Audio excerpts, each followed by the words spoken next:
You've got a wrestling film, okay?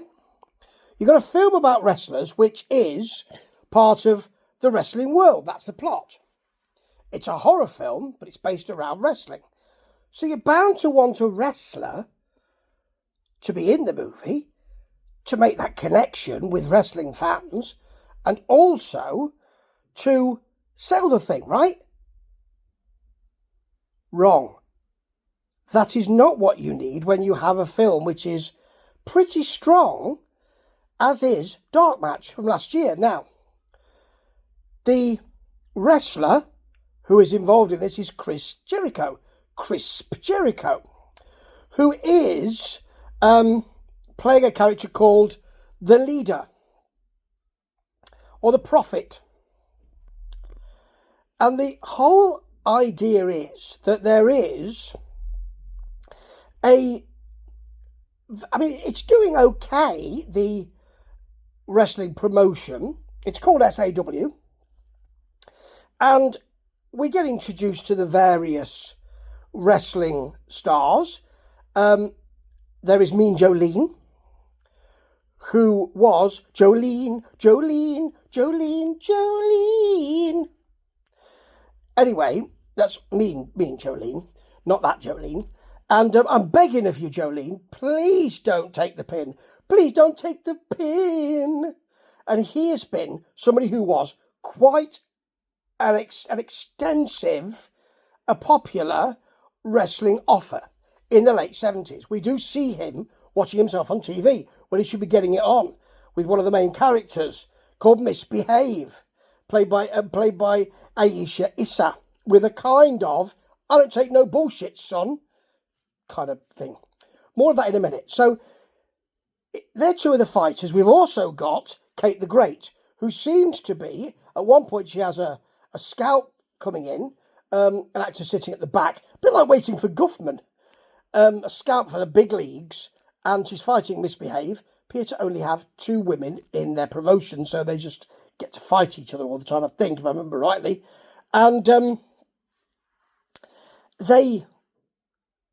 Misbehave goes into business for herself, which means that she doesn't follow any predetermined, scripted or agreed action, and smacks her one in the face, which makes the scout, who appears to be wearing a fine head of hair, leave.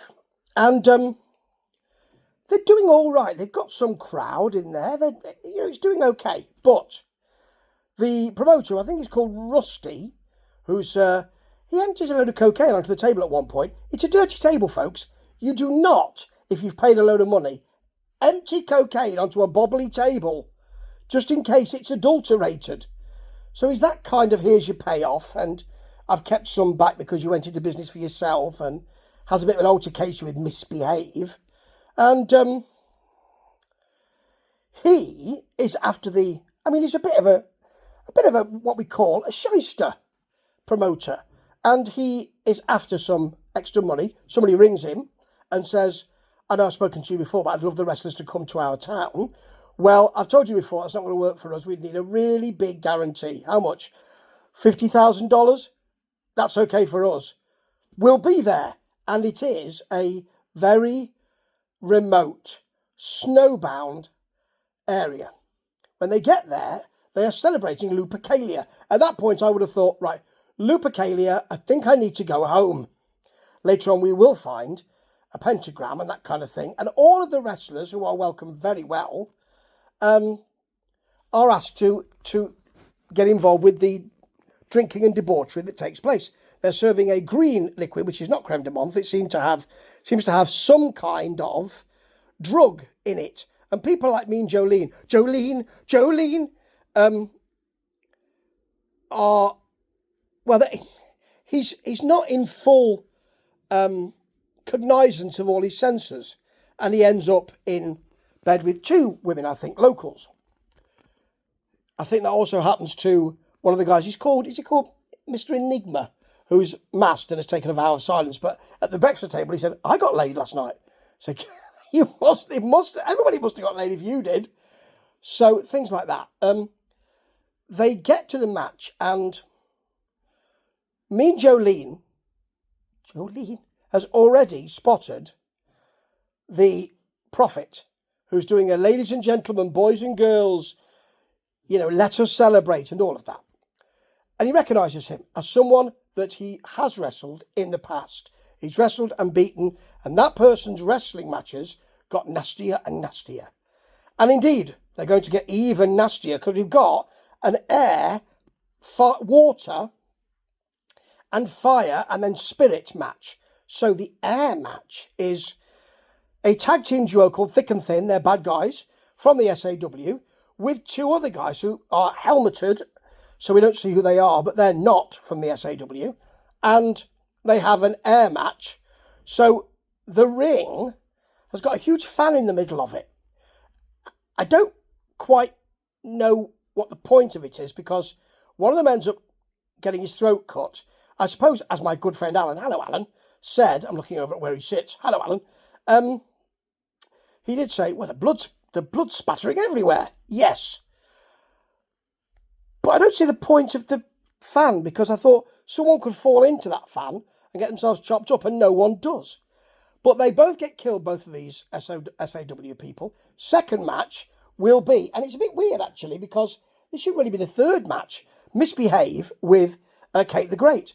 Kate, spoiler alert, is the Prophet's daughter. So she's been a spy in the camp, folks. She wants to kill Misbehave. It's a water match. But I thought, with a sprinkler above, is it going to be acid? Is it going to be one of those no exploding barbed wire matches, but with acid, that's going to start sprinkling at a certain time? When the acid starts sprinkling, your bones will be tinkling on the mat. That sort of thing. But it's not, it's just water. So you could slip, folks. Now, unfortunately for the Prophet, his daughter, Kate the Great, is killed by Misbehave. I mean, she's got an enormous mace, one of those chains with the balls on the end. But she is killed and has her neck broken by Misbehave with a great big chain. The action's rather good. And they get out. Mean Jolene decides that he's with Misbehave, but their relationship isn't really together. But he sacrifices himself because he knows that the final match is going to have to be... he's facing Lazarus Smashley, who's one of the SAW guys, who appears to be, he is a turncoat because they're going to kill my kids. So he kills him, and his position is taken by Chris Jericho, and they have a fight. But they do, two of them, Rusty, who I don't know why he gets away actually, because he is the nasty promoter, and Misbehave, who's the main character here, get away. And I won't tell you what happens apart from that. Nothing is extraordinary here, he said, bringing his glasses down to his nose. Nothing is extraordinary. Nothing's going to make you think, my God, the psychology of that. The wrestling action is pretty good. They have a good observation of the wrestling, how a wrestling promotion works, a small-time wrestling promotion. I should know. I've seen enough of them. And, so I should know. It's directed and written by Lowell Dean. It seems to be, I think it's Canadian. It seems to be a labour of love. Stephen Ogg plays Mean Jolene very well in the kind of world-weary, because he's an older dude now. He's been wrestling for years, decades. But someone who's got a real heart and a love. Misbehave is played by Aisha Issa with a kind of, as I say, don't mess with me. I am a badass. I don't brook any dissent. That's hard to keep up for the whole of the film, and she manages it. So you've got guys with guns, and, everyone's packing heat to try and keep them all in, and they're going to try and kill them all, and all of that. There are some genuine scares in here, actually. And the blood flows quite well, I must say. You do see the carnage, and they spent money on the effects, which is good. I just thought that Chris Jericho doesn't really have the acting talent to fill these lines. He has quite a lot of lines. And also, when they cut to Chris Jericho watching on in a kind of Nero, thumbs up, thumbs down type way, he's just like... That's all you get. Cut back to him. That's all you get. It's not great. He's dressed in a kind of Undertaker type way, sort of like a debased Undertaker, and he just doesn't have the ability to. He hasn't got the charisma as an actor, and he hasn't got the big performance as an actor. You could have had. You don't need him.